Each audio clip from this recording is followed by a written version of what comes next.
આમ આદમી પાર્ટી દ્વારા ગુજરાતની તમામ શાળાઓમાં અદ્યતન ફાયર સેફટીની સુવિધા તાત્કાલિક ઉપલબ્ધ કરાવવા માંગ કરાઈ છે। સુરત કલેક્ટરને આમ આદમી પાર્ટી દ્વારા અપાયેલા આવેદનપત્રમાં જણાવાયું હતું કે ગુજરાતની તમામ શાળાઓમાં અદ્યતન ફાયર સેફટીની સુવિધાઓ તાત્કાલિક ધોરણે ઉપલબ્ધ કરાવવામાં આવે અને સાથે સાથે તમામ શાળાઓમાં વાલીઓ જોઈ શકે તે રીતે ફાયર એનઓસી પ્રદર્શિત કરવામાં આવે તેવી માંગ કરાઈ હતી। તો આવેદનપત્ર આપવા મોટી સંખ્યામાં આમ આદમી પાર્ટીના કોર્પોરેટરો, હોદ્દેદારો અને કાર્યકરો ઉમટી પડ્યા હતા। જી, હું પાયલ સાકરિયા, વિરોધ પક્ષ નેતા, સુરત મહાનગરપાલિકા। આજે અમારા શિક્ષણ સમિતિના સભ્ય અને વિરોધ પક્ષ નેતા એવા રાકેશભાઈ હિરપરાની આગેવાનીમાં સુરત શહેરના સંગઠન સાથે અમારા તમામ નગરસેવકોની સાથે આજે કલેક્ટરશ્રીને આવેદનપત્ર આપવા આવ્યા છીએ કે જે સુરત મહાનગરપાલિકા સંચાલિત શાળા અથવા નગર પ્રાથમિક સંચાલિત જે શાળાઓ છે એમાં 207 જેટલી શાળાઓમાંથી 187 જેટલી શાળાઓની અંદર ફાયર એનઓસી નથી।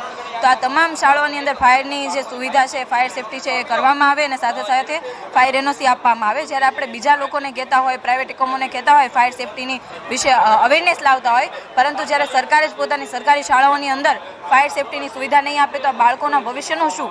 આજે તમામ નેતાઓના જોવા જઈએ તો બાળકો પ્રાઇવેટ શાળાઓમાં, ખૂબ મોટી મોટી શાળાઓમાં, વિદેશોમાં ભણતા હોય છે, પરંતુ સરકારી શાળાઓમાં જે દિવસે ભણતા થશે ને ત્યારે ખબર પડશે કે બાળકોના જીવનનું જોખમ કેટલું છે।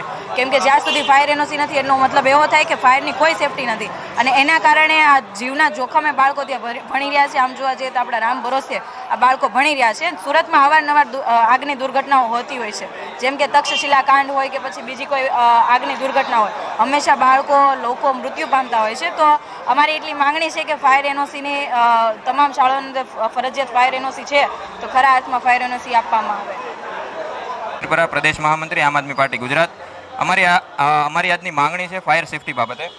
31 જાન્યુઆરી 2022 સુધીમાં માનનીય હાઈકોર્ટે, ગુજરાત સરકારને એવું કીધું હતું કે ગુજરાતની તમામ શાળાઓમાં, ખાનગી હોય, અર્ધ સરકારી હોય, સરકારી હોય, એ તમામ શાળાઓમાં ફાયરની એનઓસી લેવી ફરજિયાત છે, એના વગર તમે શાળા નહીં ચલાવતા। છતાંય આજે એ વાતને 2 વર્ષ થઈ ગયા છે। આપણે જે શહેરમાં ઊભા છીએ એ શહેરની જ ઉદાહરણરૂપ વાત કરીએ, અહીંયા ભાજપના પ્રદેશ અધ્યક્ષ રહે છે, ગૃહમંત્રી રહે છે, શિક્ષણ મંત્રી રહે છે। આ જ શહેરમાં તક્ષશિલા અગ્નિકાંડ જેવી ઘટના બની ગઈ છે। તાજેતરમાં તે આપણે માનનીય નગરસેવક શ્રી જીતુભાઈના ઘરે એક દુઃખદ ઘટના બની ગઈ છે। આટલી ઘટનાઓ છતાંય અહીંયા જે નગર પ્રાથમિક શિક્ષણ સમિતિ છે ભાજપ સંચાલિત, એના 207 મકાનોમાંથી 187 મકાનો પાસે એનઓસી નથી। ફેબ્રુઆરીનો સમિતિનો પોતાનો રિપોર્ટ છે।